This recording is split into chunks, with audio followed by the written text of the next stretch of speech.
Wala lang pilitan na ano yung respetuhan lang. Anyway, kung hindi nila ako patayin, at ano, life is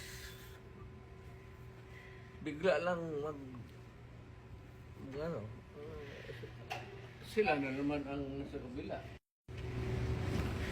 So what will happen?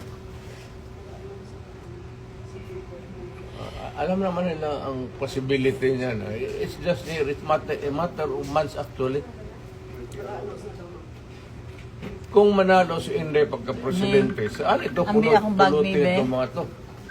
May, ambil akong bag. Ubos ito. Kaya kailangan si Tore, trabaho mo nila yan. Kailangan Makinig ka lang. pigilan nila. Hindi lang pigilan si Inday. Tatakbo ng presidente yan. Eh, lalo na ngayon, nag-generate tuloy ng simpatiya. Putang inang plus yan.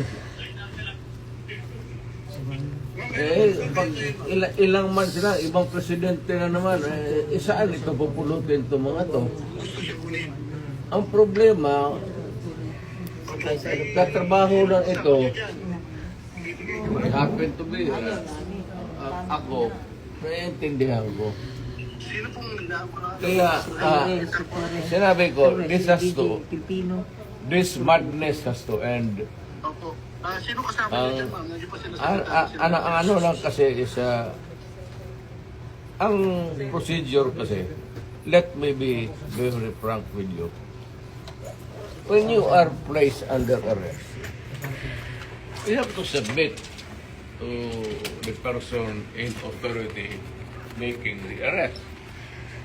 Then, when you are already arrested and maybe detained, then you have to start the machinery of justice role.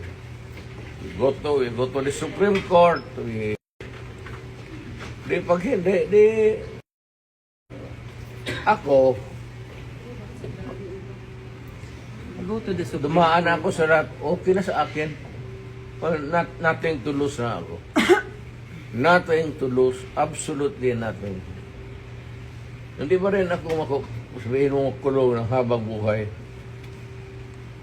Wala ako.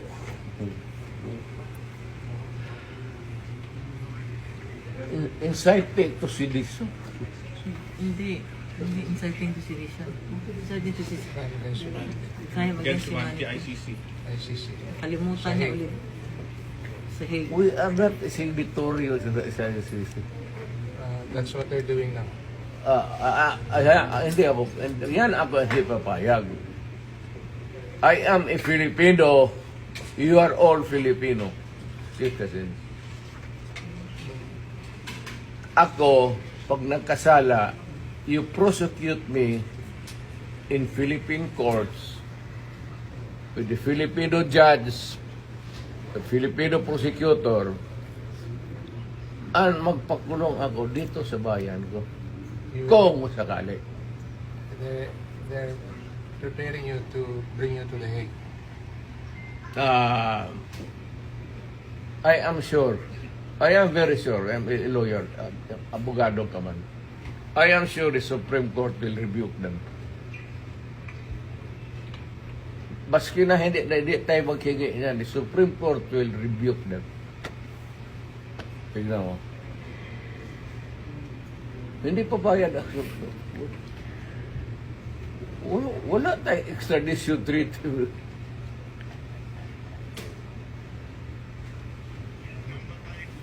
At saka nag-withdraw na tayo.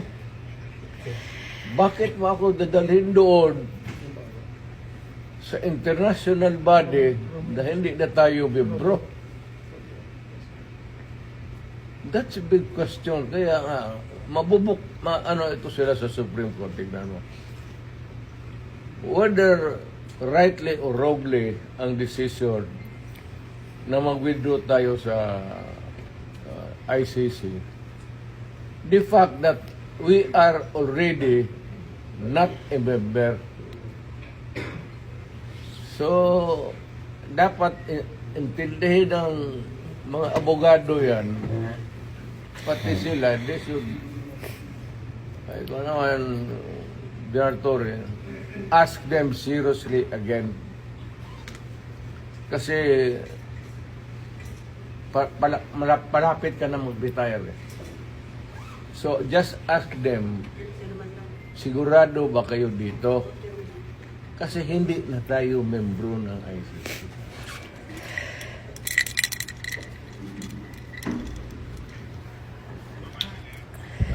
Medisina ko. Sabihin lang ng drama. Sabihin mo, sabihin mo totoo, hindi alam nila yan. Matanda ka na, kailangan mong medisina.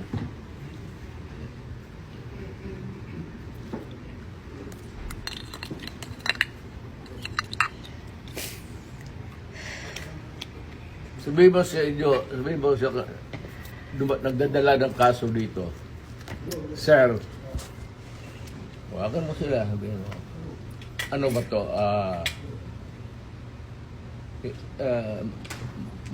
May variance kasi. Pero kung sasama ako sa iyo, huwag kang magtingin dyan, sasama ako sa iyo.